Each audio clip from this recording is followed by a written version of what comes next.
तेवढं भाग्यही संपुष्टात आलेलं दिसतं.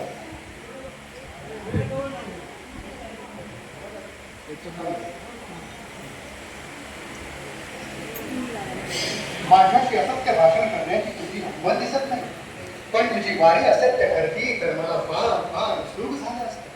माझं तेवढं भाग्यही संपुष्टात आलेलं दिसतं. युवराज पदाची मला तमा नाही, पण सबलेश्वराचा पिशाच आता खदा खदा हसत मला हिरवीत माझ्या पुढं थैथया नाचू लागेल. जा जा, तुला अभय, चंडोला तुला अभय. देवव्रताला आता कोणी भुल्याचं कारण नाही. देवव्रताच्या सगळ्या शस्त्रांची झोप खरंच गोठळ झाली आहे.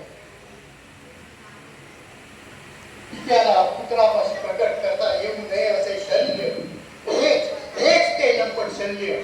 18 वर्षांचे वैराग्य वितळणारे हेच ते शापित शल्य. गंगेसारख्या तेजस्विनी संगे केलेल्या संसाराचे सार संपले. अष्टवसूंचे भाग्यशाली पितृत्व मातीत मरगळून पडले. गुरु वंशाचे थोर सत्व चिखलात सरपटू लागले. प्रीतीच्या उरात या मानदंडाचे मस्तक तरी शोध राहिले आहे का? या कैलासाच्या दृष्टीत तरी उमेचे तपस्येचे तेज उरले आहे का? प्रीतीच्या उदरात मला दिसतात विषारी घाम, भक्तीच्या डोळ्यात पडले आहे फूल, आणि निष्ठा तर ठरली मानसोटी.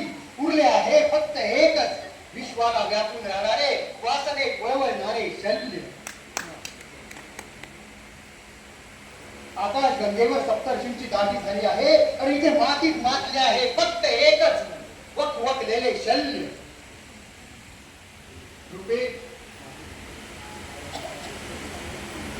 मस्तकावर रुपेरी ध्वजा फडकली तरी हिरव्याच्या मनाला समाधान नाही, समजूत नाही, तृप्ती नाही.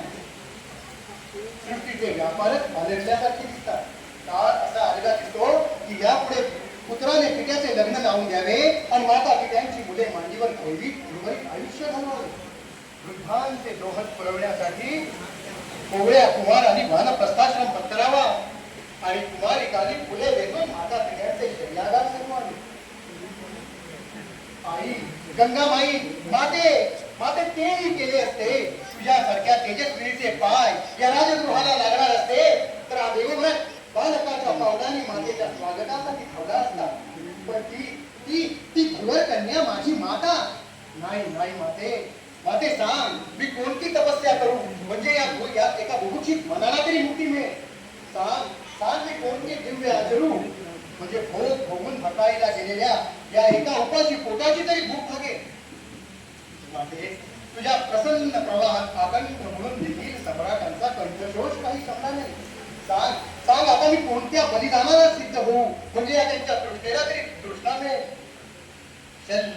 शल्य शल्य अरे सम्राट शंतनू एका धीवर कन्येच्या पायाशी, तर मग खचितच दैत्यांच्या दरबारात स्वर्गाचा देवकन्या देखील वानरसिता म्हणून विकल्या गेल्या आहेत.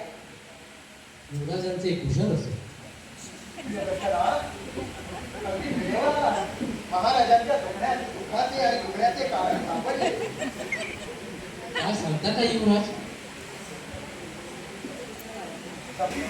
आता विवाहाच्या वाटाघाटींसाठी आपल्याला गंगा किनारी दाक्षराजांच्या कुटीत जायला हवे.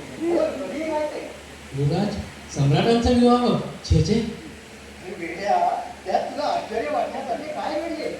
या काही दिवसात विरहाने गृहिणीला लागलेल्या सम्राटांची काय दशा झाली हे तू पाहिलं नाहीस का? मग सांग, त्यांच्या विवाहाबाबत मला पुढाकार घ्यायला नको? पण ती दिवा कन्या पराशराच्या तोंड बंद ठेव. समजलास ना की आता माझी माता होणार आहे. स्त्रियांच्या परोक्ष त्यांच्या चारित्र्यावर बोलणे हे देवव्रताचे ब्रीद नाही. पण युवराज, जिथे शब्द कामे होतात तिथे देवव्रत फक्त कृतीने बोलतो. आधी रथाकडे